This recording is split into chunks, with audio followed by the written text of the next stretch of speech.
Bismillahirrahmanirrahim. Bismillahirrahmanirrahim. Assalamualaikum warahmatullahi wabarakatuh. Waalaikumsalam warahmatullahi wabarakatuh. Alhamdulillahirabbil alamin. Innalhamdulillah wassalatu wassalamu ala Rasulillah Muhammad ibn Abdullah. La haula wala quwwata illa billah amma ba'du. Alhamdulillah, yang pertama-tama marilah kita panjatkan puji serta syukur kita kepada kehadirat Allah Subhanahu wa taala yang telah memberikan kita beribu-ribu nikmat sehingga kita bisa berkumpul kembali pada kajian virtual kajian Majelis Air Mata Murojaah pada pagi hari ini. Amin amin. Yang kedua, marilah kita aturkan salam kepada baginda kita, baginda Nabi besar Muhammad SAW yang telah membawa Islam dari zaman jahiliyah menuju zaman Islam yang seperti sekarang ini. Oke, baik. Alhamdulillah, sahabat Murojaah, kita berjumpa kembali dalam kajian Majelis Air Mata Murojaah yang insya Allah kali ini masuk ke putaran 12. Dan hari ini kita akan mulai seri ke-10, yaitu seri terakhir dari seri 10 amalan batin untuk hafalan Mutskin. Yang insya Allah tema ini cocok untuk santri sih kalau kata MC sendiri karena pengalamannya ketika buka kemarin hari santri ya, iya Kang aja. Tapi sekarang santri itu banyak yang nggak ngerti kastrol. Kastrol. Kastrol. Kayaknya Acit juga baru tahu Kang Haji kastrol. Aduh, Cid. Kastrol, eblek, liwat. Itu mah santri di Cianjur ya. Naon Kang Haji. Mungkin ada yang pernah mendengar kosakata itu. Kastrol. Kastrol sih Acit anak bengkel taunya oli Kang Haji. Oh iya benar. Itu makanan santri, Cid. Oh itu makanan santri Kang Haji. Bercanda, Cid. Memang ada perbedaan kelihatannya santri dari masa ke masa dan semua tetap santri ya. Apakah santri yang mengenal kastrol ataupun santri yang sudah tidak mengenal kastrol, semua tetap santri. Nah tuh ada tuh kanggo ngaliwatnya. Nah tuh betul. Kanggo, aduh, Acit orang Sunda tapi nggak tahu Kang Haji bahasa Sunda yang halus itu kayak gimana. Ini karena di sini lagi di Cianjur, kelihatannya Kang Haji bisa melihat kastrol lagi nih, Cid, gitu. Jadi ingat ke santri. Ya, gimana, Cid? Oke, baik, kita insya Allah nih tema sekarang nih tema yang sangat Acit sukai sih Kang Haji, karena Acit sendiri tuh kadang kalau lagi murojaah suka teler Kang Haji. Baru setengah aja sudah teler Kang Haji. Aduh ya Allah. Bukan jarang kalau sering. Sering bahkan ketika Kang Haji ngisi kajian di Anahal, Kang Haji pernah motoin Acit lagi tidur ya. Iya, tapi biarkan tidur, soalnya tidur lagi ngaji itu hatinya tetap ngaji, kasihan. Iya, nikmat Kang Haji, nikmat Masya Allah. Oke, baik, langsung saja kita insya Allah pada seri sekarang ini kita akan membahas amalan khusus para ulama agar tidak mengantuk saat menghafal Al-Quran. Tanpa berpanjang kalam, kepada guru kita Kiai Haji Deden Muhammad Makhyuddin, dengan segala hormat kami persilahkan. Baik. Bismillahirrahmanirrahim. Assalamualaikum warahmatullahi wabarakatuh.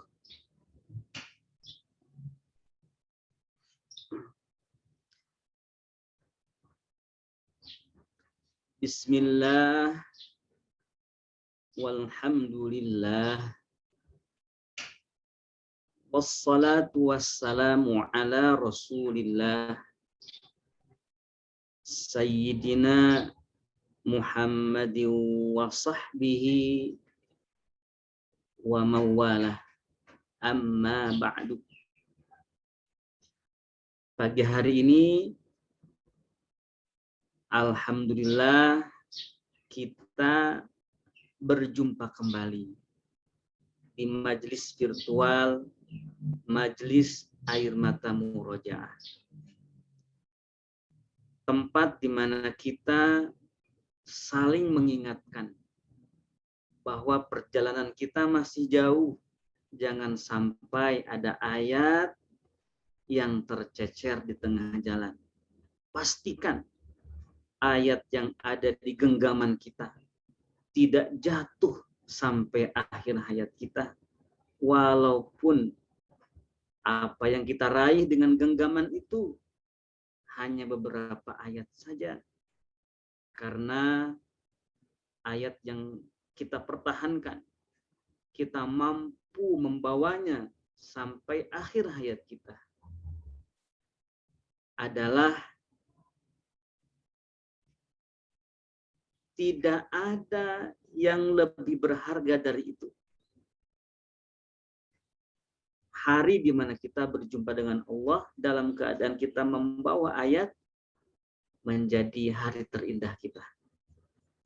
Inilah majelis air mata murojaah.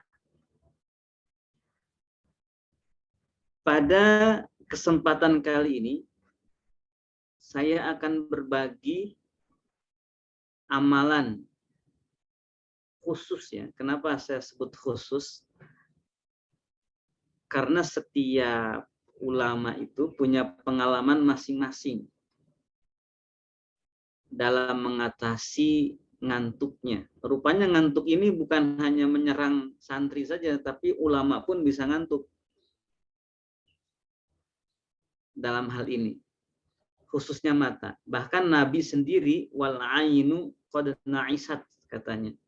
Ada sebuah potongan bait syair tentang kekhususan Rasulullah. Potongan bait syair tersebut, wa qalbuhu lam yanam wal ainu qad na'isat. Hati Nabi tidak pernah tidur meski matanya mengantuk. Rupanya mengantuk itu sifat mata, bukan sifat hati. Yang berbahaya sebenarnya bukan mengantuk, tetapi hatinya lalai dari Allah. Matanya terjaga, tidak ada mengantuk sama sekali, tetapi hatinya tidak bersama Allah. Itu yang lebih berbahaya daripada mengantuk sebenarnya. Bahkan mengantuk itu bisa menghinggapi Nabi sendiri. Hanya saja beliau, Rasulullah SAW, hatinya tidak pernah tidur. Mengantuk ini masalah sepele sebenarnya. Masalah sepele, tetapi akibatnya berbahaya. Dampaknya berbahaya, besar. Tergantung kapan dan di mana mengantuk itu terjadi. Acid lagi bawa motor, mengantuk, sepele, tetapi dampaknya bisa kematian. Karena sedang membawa motor, atau sedang nyetir, dan lain-lain. Nah sekarang, bahayaan mana gitu ya? Mengendarai motor sambil mengantuk atau menghafal Quran sambil mengantuk. Nah, kita akan membahas di sini. Tapi rupanya Bang Acid, pembahasan tentang amalan khusus para ulama ini, Kang Haji harus membahasnya dulu dari apa yang disebut mengantuk berdasarkan ayat Al-Quran. Dari situ dulu kelihatannya. Mudah-mudahan waktunya bisa cukup pada hari ini. Sekiranya tidak cukup untuk membahas amalan-amalan rahasia, atau bukan rahasia ya, khusus, karena kan nggak dirahasiakan, dibocorkan. Amalan khusus ketika menghafal Quran tetapi mengantuk seperti apa? Itu perlu bisa mungkin dibuat jilid 2, Bang Acip. Kalau misalkan hari ini belum bisa terselesaikan. tertuntaskan. Pertama, mengantuk itu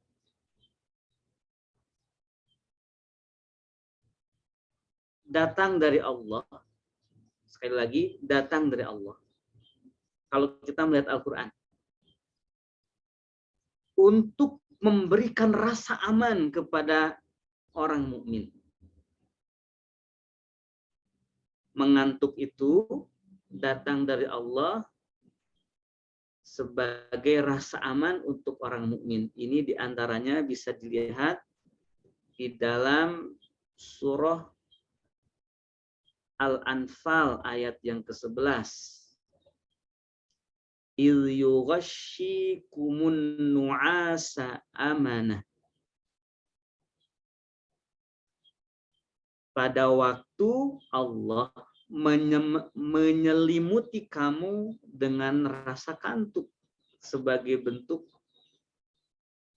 aman dari Allah Subhanahu wa taala.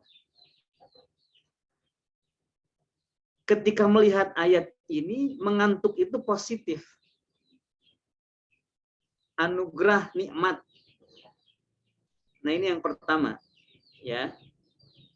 Kita harus mengetahui bahwa ternyata rasa mengantuk ini dalam Al-Qur'an itu punya konotasi positif karena datang dari Allah sebagai bentuk rasa aman kepada orang-orang mukmin. Orang mukmin yang mana yang disebut di dalam ayat itu? Orang mukmin yang saat itu bersama Rasulullah Shallallahu Alaihi Wasallam tengah menghadapi pasukan yang kuat di Badar. Jadi konteks surah Al-Anfal ini adalah perang Badar, di mana saat itu para sahabat dipimpin oleh Rasulullah Sallallahu Alaihi Wasallam menghadapi pasukan Quraisy yang jumlahnya berkali-kali lipat, yaitu berjumlah 1.000 orang dengan persenjataan, dengan bahan-bahan atau misalkan ya logistik sebut seperti itu, yang sangat cukup. Maka biasanya orang yang sedang berada dalam kondisi yang seperti itu ada rasa takut. Ada rasa takut. Acid nih, contoh, ya mohon maaf sahabat semua yang ada di sini, ini Bang Acid ini sering saya kasih jadiin ini ya, jadiin contoh. Karena Bang Acid ini Masya Allah, perjuangan menghafal Qurannya luar biasa. Murojaah sambil koprol nih Bang Acid nih. Saking, gimana Bang Acid, masih ingat kah dulu? Oh, sudah lupa koprolnya Bang Acid? Insya Allah masih ingat Kang Haji. Jadi satu-satunya santri yang murojaah sambil koprol ini Bang Acid. Ya. Allah Akbar. Nah, menghadapi misalkan Bang Acid lagi bertarung nih ya, bertarung. Bang Acid belum makan, badan lemes, belum makan, musuhnya kuat, badannya besar, senjata di tangannya pun juga lengkap. Kalau misalkan Bang Acid itu cuma bawa tangan kosong, musuhnya bawa pistol. Kira-kira Acid ketika pistol ditodongkan ke kepala Acid ini, ada rasa takut Acid? Nah, biasanya orang yang sedang berada dalam ketakutan seperti itu, dia nggak bisa tidur. Bahkan ngantuk aja hilang. Ngantuk saja hilang. Lagi resah, gelisah begitu. Kan ada orang yang nggak bisa tidur tuh biasanya karena gelisah, ada penyakit apa yang namanya gitu, susah tidur. Tetapi yang terjadi kepada para sahabat ini saat itu, ketika mestinya mereka itu berada dalam ketakutan dan tidak bisa tidur, ini malah dikasih ngantuk oleh Allah. Jadi nikmat, jadi nggak tahu gitu. Suasana mengerikan di hadapan itu jadi lupa. Pasukan musuh yang begitu banyak tuh jadi nggak ingat karena tidur. Biasanya orang yang sedang berada dalam kondisi seperti itu tidak bisa ngantuk, tidak bisa tidur, tetapi justru Allah berikan ngantuk. Nah, ini yang namanya ngantuk yang datang dari Allah sebagai bentuk rasa aman. Ini harus diingat bahwa ngantuk itu bagian dari rasa aman yang dikirimkan oleh Allah Subhanahu wa taala. Itu yang pertama. Yang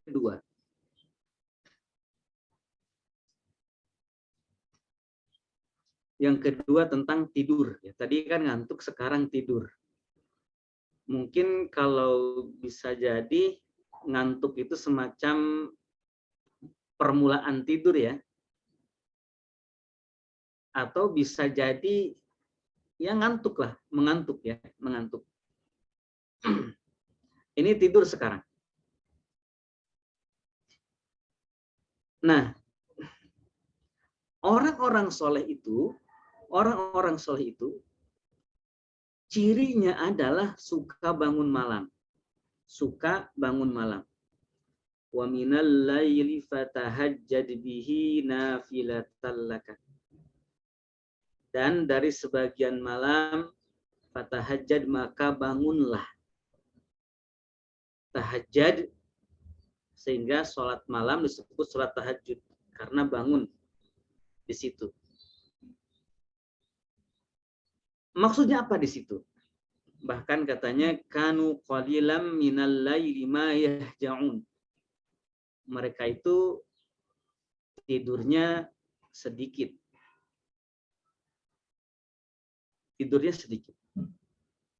Berarti orang yang soleh itu tidur. Ini perlu dicatat bahwa orang soleh itu tidur.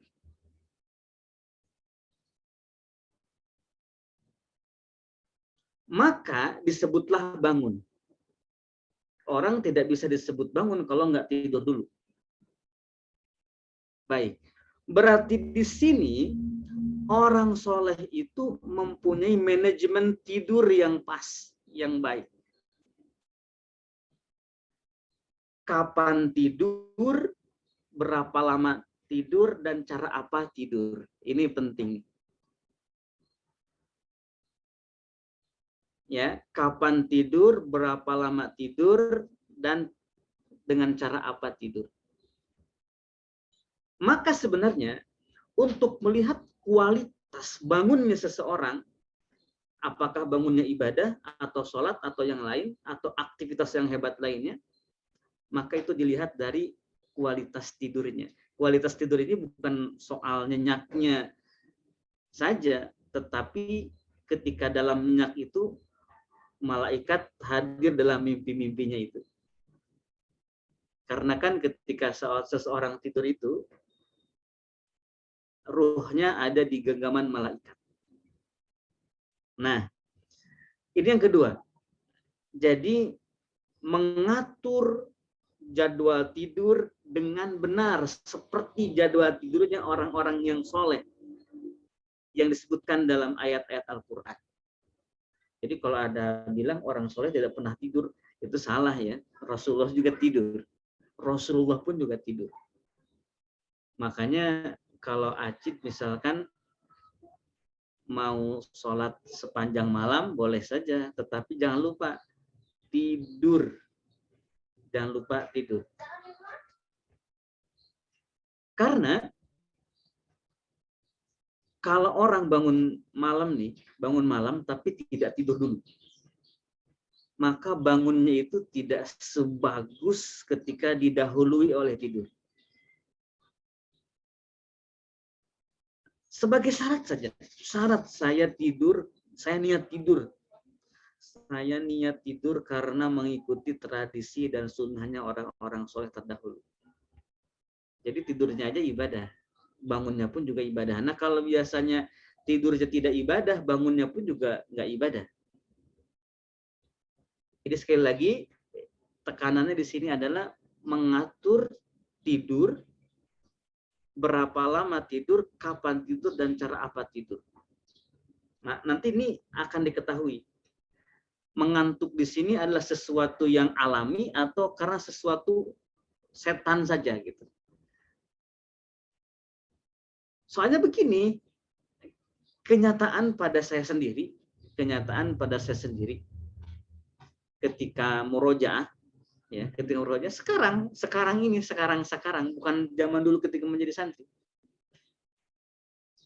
Jadi waktu ngantuk itu nggak tepat datangnya. Mestinya jam segitu nggak ngantuk, malah mengantuk. Kemudian juga di waktu yang lain mestinya ini ngantuk, malah nggak mengantuk. Nah ini nggak beres. Ya, kenapa tidak bisa terjadi seperti ini? Jadi mengantuk tidak pada waktunya. Ini ada gejala yang tidak beres. Berarti ini nggak alami, ya nggak alami. Karena tidak sepantasnya, bukan waktunya di situ yang mengantuk dan juga bukan waktunya tidur. Tetapi ketika waktunya tidur malah nggak mengantuk. Ini ada yang tidak beres. Ya, bukan soal bukan sesuatu yang normal. Ya, bukan sesuatu yang normal. Ini yang kedua. Jadi tentang tidurnya ya. Tentang tidurnya. Maka dalam surah An-Naba misalkan waja'alnal laila libasa. Ada rangkaiannya itu waja'alna naumakum subata. Waja'alna naumakum subata. Dan kami telah menjadikan tidurmu sebagai subata, pemutus dari semua aktivitas. Karena kan katanya menurut ahlinya tubuh ini bekerja terus nih. Jadi harus diistirahatkan dengan cara tidur itu. Katanya seperti itu penjelasannya. Tetapi ayatnya jelas waja'ana naumakum subata. Tidur itu harus dilakukan. Nah ini jadi gimana nih? Bukan masalah kemudian bagaimana agar nggak tidur, ini nyuruh tidur dulu nih ya. Nyuruh tidur dulu. Jadi ayatnya atau rangkaian pembahasan ini kita menyuruh tidur yang bagus dulu, baru nanti bangunnya pun juga bagus. Nah ini yang kedua. Yang pertama tadi tentang rasa kantuk, ternyata itu adalah rasa aman yang datang dari Allah. Yang kedua, tidur itu ternyata tradisi orang soleh, cuman tidurnya bukan untuk tidur terus, tetapi untuk bangun. Kualitasnya yang bagus, kemudian durasinya yang bagus, kemudian juga cara tidur yang bagus. Nah sekarang berikutnya adalah berapa lama tidurnya hafiz Quran. Ya, berapa lama tidurnya hafiz Quran. Tahap pertama. Bangunnya harus lebih lama daripada tidurnya. Bangunnya harus lebih lama dari tidurnya. Ini level pertama. Ini disebutnya orang yang membaca bisa 1000 ayat nih. Levelnya. Yang kedua, jumlah bangunnya sama dengan jumlah tidurnya. Berarti kalau misalkan tidurnya 6 jam, berarti bangun juga 6 jam. Tapi biasanya kan durasi tidur malam tidak sepanjang itu. Tidur 4 jam berarti bangunnya 4 jam. Kira-kira begitu ya.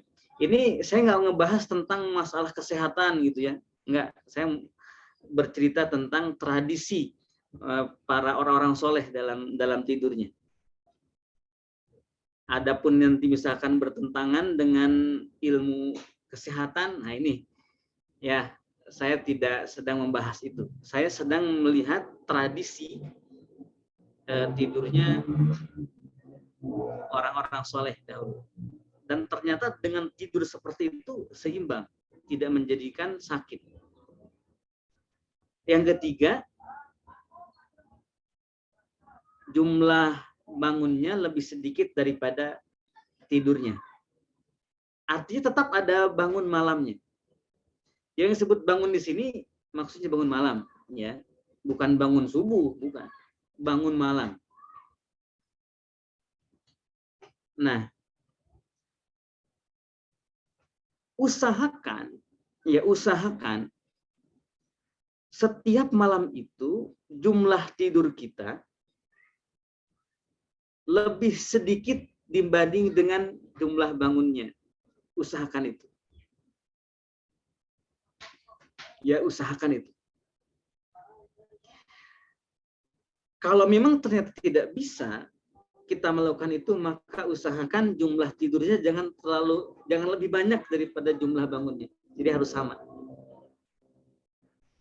Ternyata tidak bisa juga kita mengusahakan, maka tidak apa-apa. Level pilihan yang ketiga, di mana tidurnya memang lebih banyak, ya. Tetapi banyaknya itu tidak menghabiskan malamnya. Misalkan bangun di jam 3 itu juga sudah bagus, ya, sudah termasuk bagus. Karena berarti dia masih punya porsi bangun dari tidurnya itu. Jadi kalau ditanya berapa jam, ya, berapa jam tidurnya penghafal Quran, maka seperti ini jawabannya. Tidak bisa kita tentukan berapa jamnya, tapi bisa dilihat persentase bangunnya, lamanya bangun dan lamanya tidur. Kemudian cara tidur, ya, cara tidur. Kalau ini waktunya tidur sekarang, caranya tidur. Barangkali Bang Acid belum tentu nih tahu caranya tidur, padahal sudah sering tidur. Pertama, tidur awal waktu itu lebih baik. Tidur awal malam, ya, tidur awal malam. Jadi begini, misalkan setelah sholat Isya tidur, ya, tidur setelah Isya. Tidak ada aktivitas menghafal, tidak ada aktivitas menulis, tidak ada aktivitas apapun. Setelah sholat Isya, niatkan tidur. Lalu kemudian bangun lebih awal. Jam 11 sudah bangun lagi tuh. Jam 11 sampai subuh kan banyak tuh waktu. Ya. Seperti itu maksudnya, tidur di awal. Semakin awal tidurnya, di awal malam, maka itu semakin bagus. Jadi tidur di awal malam. Ya, tidur di awal malam. Itu prioritaskan seperti itu. Kecuali misalkan tidak punya waktu, ya, tidak punya waktu lagi. Kecuali memang di malam itu harus menghafal, harus murojaah sebelum tidur. Harus murojaah sebelum tidur, maka silakan saja. Hanya saja nanti akan ada ngantuk-ngantuk tuh di waktu yang mestinya itu tidak ngantuk. Nah, itu cara tidur. Maksud cara tidur ini berarti cara menempatkan kapan tidurnya gitu ya. Dan juga selain tidur malam, ada juga tidur siang. Namanya qailulah. Nah, seperti ini jam 11-an nanti, kalau waktu Indonesia bagian barat sekarang setengah 11. Sudah mau jam setengah 11, sudah jam 10.14 ini tepatnya. Ini sudah menjelang siang, tapi belum sampai waktu tidur, belum. Ya, belum sampai waktu tidur. Nanti sekitar jam 11 ya, itu bisa waktu tidur siang. Sampai kapan? Sampai zuhur. Biasanya tidurnya 30 menit. Ya, tidur yang efektif itu biasanya 30 menit. Qailulah disebutnya.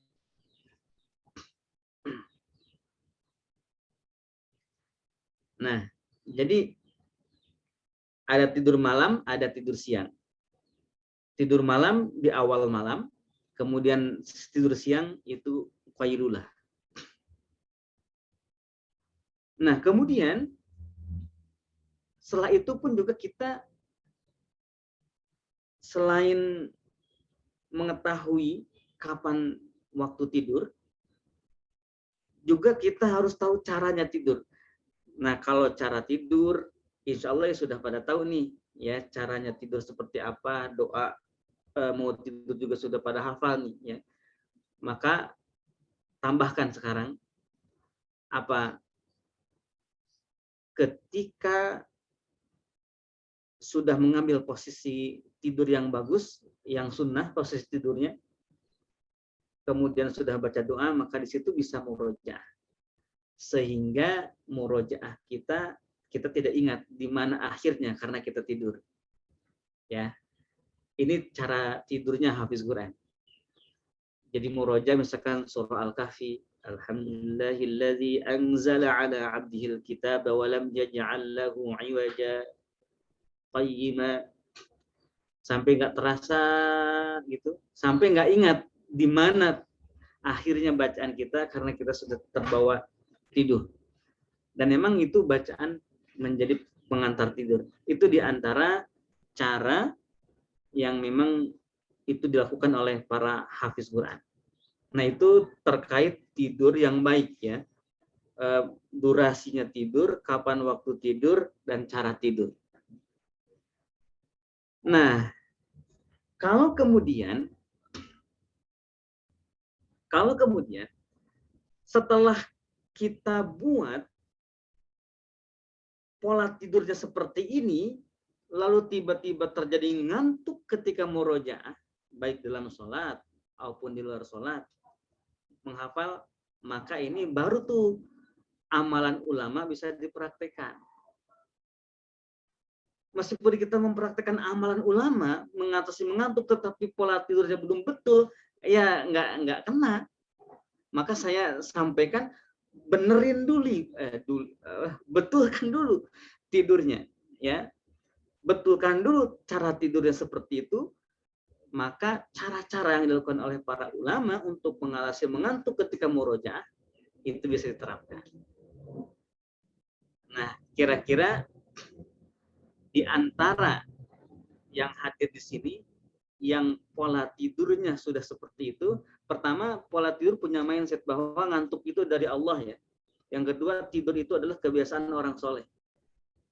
Jadi jangan sampai mengatakan tidur itu buruk atau ngantuk itu buruk. Kita katakan dalam hati sesuai ayat yang tadi, itu mengantuk itu baik, kemudian juga tidur itu juga baik, dan itu tradisi orang soleh. Nah, sekarang pola tidur. Nah, kalau pola tidurnya sudah seperti yang saya jelaskan, ternyata tiba-tiba ngantuk, baru kita akan membahas amalan khususnya.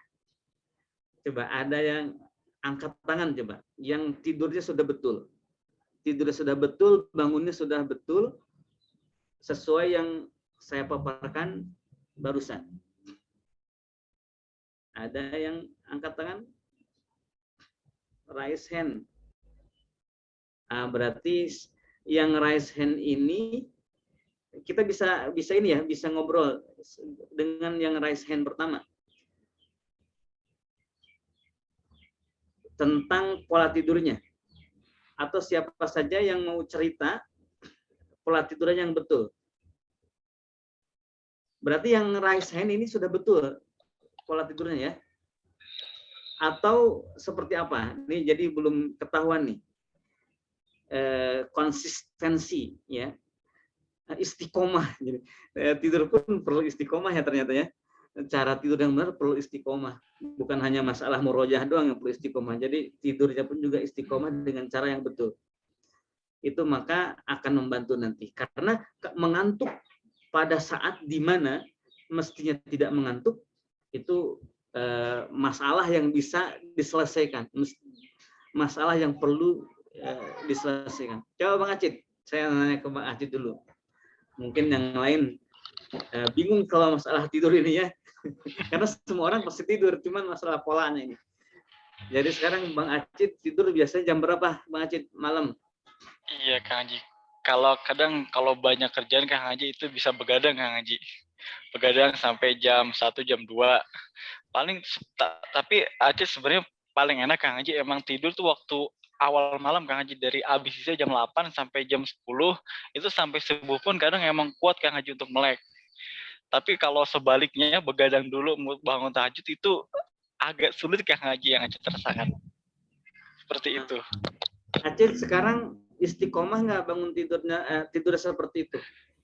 Enggak Kang Haji, belang bentong Kang Haji. Nah ini persoalannya, kalau kemudian tiba-tiba murojaah jadi mengantuk itu tiba-tiba datang di waktu yang tidak tepat. Nah ini berarti solusi pertama itu bukan kita mencari-cari cara para ulama amalannya apa, tapi benerin dulu nih tidurnya.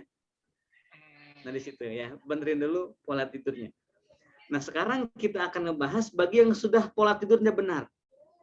Jadi saya akan membahas dan bisa mempraktekkan amalan khusus ini bagi yang sudah pola tidurnya benar. Ya kalau belum pola tidurnya belum benar, berarti ini masih hanya teori saja, belum bisa diamalkan. Ya. Contoh, misalkan ini salah satu contoh. Ya. Salah satu contoh. Tajdidul wudu, memperbaharui wudu. Itu menjadi biasa-biasa saja. Ya. Padahal itu nggak luar biasa sebenarnya. Memperbaharui wudu itu luar biasa. Bisa menghilangkan ketidaksemangatan menjadi semangat. Bisa menghilangkan ngantuk menjadi segar. Hanya sekali wudu saja. Hanya sekali wudu saja. Karena seringkali mengantuk, apalagi yang disebut menguap ya. Kan ada biasanya mengantuk itu disertai dengan menguap. Ya. Kalau orang Sunda bilang angob ya, angob. Bahasa halusnya angob. Apa salah ya? Mohon maaf kalau orang Cianjur yang mengerti bahasa Sunda.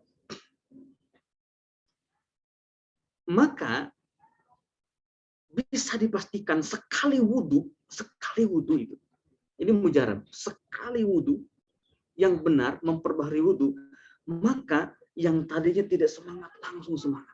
Pengaruhnya sangat besar.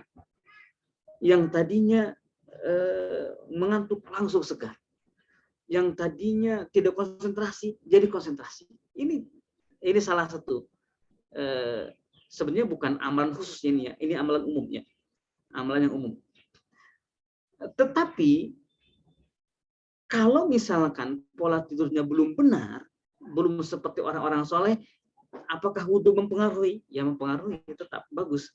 Hanya saya tidak langsung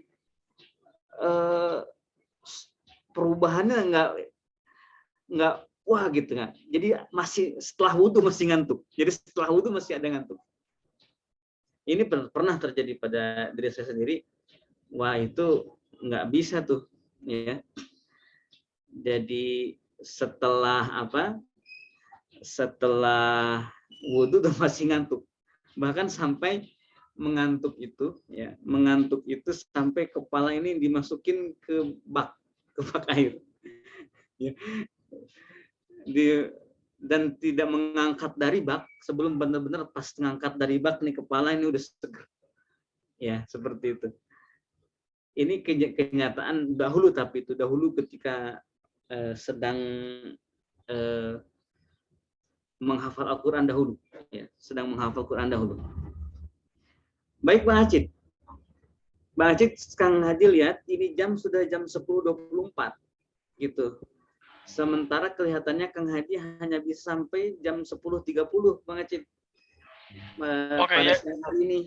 Jadi Kang Hadi simpulkan dulu dari dari paparan pada siang hari ini. Pertama, ngantuk itu dikirim oleh Allah untuk orang-orang mukmin sebagai rasa aman. Ya. Yang kedua, tidur itu adalah tradisinya orang-orang soleh. Jadi kalau orang kan kebanyakan tradisi orang soleh kan bangun malam nih Kang Haji bikinnya tidurnya nih, dari tidurnya. Bukan hanya bangunnya saja, tapi dari tidurnya juga. Nah, pola-pola tidur, dan Kang Haji menjelaskan ini, Bang Acid, bukan pola-pola tidur yang misalkan kata orang kesehatan harus 6 jam, enggak. Kang Haji enggak pakai patokan itu. Ya, itu silahkan saja kalau mau pakai patokan ilmu kesehatan, karena juga ilmu kesehatan juga tentu adalah bagian dari ilmu Islam juga. Yang penting benar menerapkannya. Seperti tadi itu tidur di awal malam dan juga tidur qailulah secara konsisten, kemudian bangunnya di malam hari itu lebih banyak daripada tidurnya atau setara dengan tidurnya atau lebih sedikit dari tidurnya. Itu Bang Acid. Jadi ini diingatkan dulu bagi yang sudah merasakan tidur seperti ini dan istiqomah tidurnya, maka amalan-amalan khusus nanti ini akan terasa nih ketika ternyata ngantuk. Ini udah bener nih tidurnya, udah bener. Kok ngantuk terus menghafal nih? Nah, ya, maka amalan ini sebenarnya bisa bisa digunakan, bahkan bukan amalan khusus, amalan umum saja. Ya, amal umum saja. Seperti apa tadi, memperbaharui wudhu, itu sudah luar biasa. Ya, sudah luar biasa. Nanti kita akan perinci satu persatu apa saja gitu ya, amalan umum dan amalan khusus yang dilakukan oleh para orang soleh dahulu ketika terjadi hal seperti itu, ngantuk tidak pada tempatnya. Jadi yang kita bahas ini adalah ngantuk tidak pada tempatnya, ngantuk tidak pada waktunya. Gitu Bang Acid. Jadi mohon maaf kalau pada pagi hari ini mungkin Kang Haji belum bisa menjelaskan sampai perincian khususnya Bang Acid. Tadi di awal kami sudah bilang Bang Acid, insya Allah kalau misalkan belum tuntas, bisa ada jilid 2-nya, ya bisa ada jilid 2-nya. Tetapi memang pembahasan yang sekarang ini paling penting daripada pembahasan yang amalan khususnya itu. Ini paling penting untuk dijalankan. Baik Bang Acid, bilang barangkali ada pertanyaan yang bisa Kang Haji jawab dalam sisa lebih kurang 3 menit ini. Oke, baik. Terima kasih Kang Haji telah menyampaikan materi tentang mengantuk pada saat menghafal Quran ya. Oke, berarti saya hanya mengambil satu sesi pertanyaan ya untuk sahabat Murojaah, hanya satu ya. Oke, bentar saya cari dulu.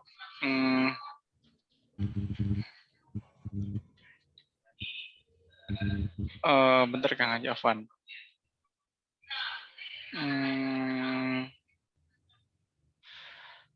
Bismillah Ustaz, mau bertanya dari Alfat. Waktu terbaik untuk para penghafal Quran tidur ini berapa jam atau berapa porsi dari bekerja, murojaah dan tidur? Syukran Ustaz. Seperti itu Kang Haji. Tadi udah dijelaskan kan sebenarnya ya. Kalau ukuran jamnya, jadi Kang Haji pun tidak bisa mengukur jamnya, tetapi bisa diukur saat itu berapa lama tidurnya. Maka bangunnya itu harus lebih lama daripada tidurnya, itu idealnya. Tapi bisa dipilih lagi, bisa setara, bisa lebih sedikit. Itu masih kategori bagus. Tapi usahakan bangunnya itu lebih banyak daripada tidurnya itu. Ya, di malam hari ini bagi yang bertanya barusan seperti itu. Jadi saya tidak memberikan batasan jam ya untuk ini semua, tapi di situ bisa mengukur diri sendiri, bisa mengukur diri sendiri jam berapa bangunnya, bisa diukur sendiri Bang Acid ya, bisa diukur sendiri. Ya, terus tadi apalagi ya pertanyaan barusan agak kurang jelas. Oke, gini satu lagi Kang Haji. Satu pertanyaan lagi Kang Haji. Ini beda pertanyaan Kang Haji. Enggak apa-apa ya? Iya. Ada yang bertanya dari Rizky, mengapa rasa kantuk itu berasal dari Allah dan memberi rasa aman kepada kita? Mengapa Ustadz? Ini kebetulan kayaknya orang ini belum paham apa yang Kang Haji jelaskan. Iya, itu di surah Al-Anfal diantaranya ayat 11 ya. Untuk memberikan rasa aman.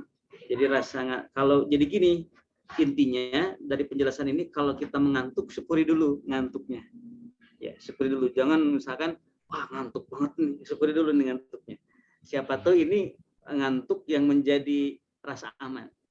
Karena di dalam Quran itu ternyata kosakata nu'as itu, kantuk itu positif di situ, bahkan sebagai datang dari Allah Subhanahu wa taala. Nah, jadi maksud saya di awal ini saya tekankan bahwa ngantuk itu dari Allah itu biar melihat ngantuk itu sebagai hal yang positif. Karena kan selama ini ngantuk itu dianggap sebagai hal negatif, terus pengganggu lah dan lain-lain gitu. Kita lihat di situ hal positifnya dulu, Bang Acip. Oke, baik Kang Haji, baik.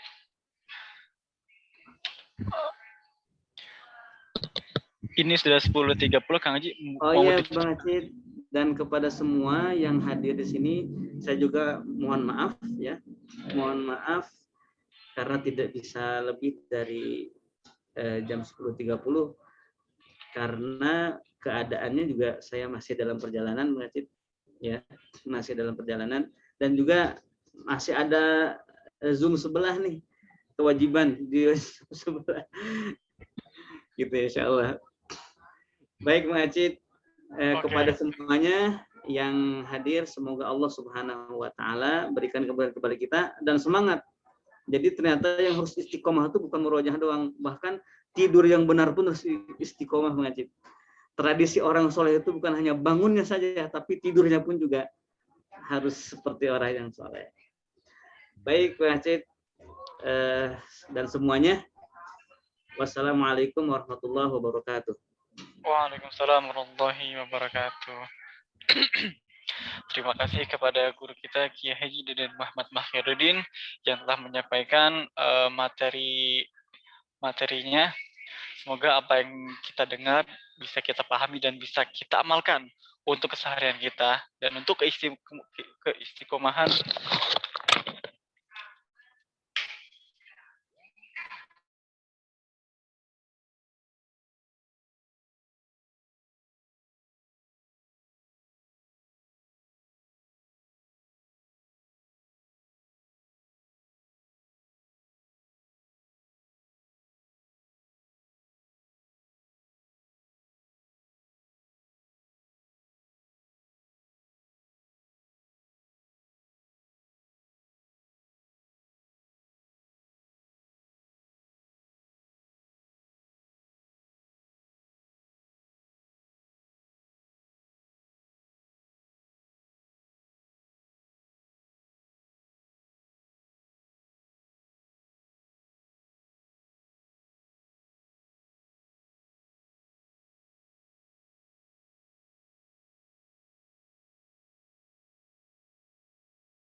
Afwan, HP saya tadi mati, tiba-tiba lowbat saja. Oke, baik, langsung kita tutup aja ya.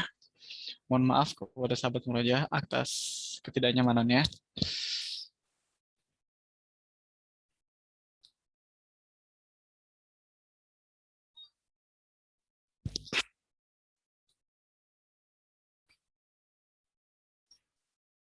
Oke, alhamdulillah, sedikit pengumuman lagi kepada sahabat murojaah bagi yang ingin menginfakkan sedikit hartanya untuk keberlangsungan program Indonesia Murojaah mulai dari Baitul Murojaah dan Zoom kali ini. Jadi kita buka lelang infak dimulai dari 20.000, bisa disalurkan infak Anda melalui rekening BSI dengan nomor yang sudah tertera, dan bisa juga bagi Anda yang mempunyai dana GoPay OVO atau link aja dan bisa transfer di situ ya. Insya Allah dari sini pun, dari lelang infak ini pun kita akan donasikan sebagai infaknya untuk membayar bulanan Zoom, karena kan Zoom kita ini memakai Zoom yang premium yang bisa kuotanya biasa sampai 500-an ya. Jadi bagi sahabat murojaah yang ingin menginfakkan hartanya, untuk keberlangsungan program Indonesia Murojaah, silahkan bisa transfer melalui rekening BSI atau Dana, GoPay, OVO, dan link aja. Insya Allah sangat bermanfaat dan sangat berguna apa yang telah sahabat Murojaah infakkan untuk Indonesia Murojaah, dakwah Indonesia Murojaah ini. Bisa konfirmasi ke nomor admin atau nomor Mbak Indah ya. Kebetulan yang mempunyai rekening di Dana, GoPay, OVO, link aja ini Mbak Indah Walansari. Beliau ini sekretaris sekaligus bendahara umum di Indonesia Murojaah. Ya.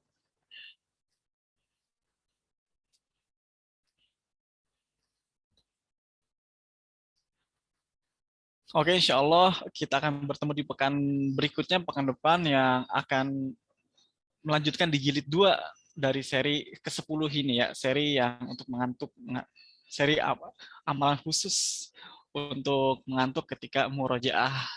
Terima kasih sahabat murojaah yang telah setia bersama Indonesia Murojaah, dia mengikuti kajian Indonesia Murojaah. Semoga apa yang telah kita dengar dari guru kita Kang Haji bisa kita amalkan dan bisa kita terapkan di setiap murojaah kita. Oke, terima kasih kepada sahabat murojaah. Saya Rashid MC izin undur diri. Terima kasih banyak. Wassalamualaikum warahmatullahi wabarakatuh.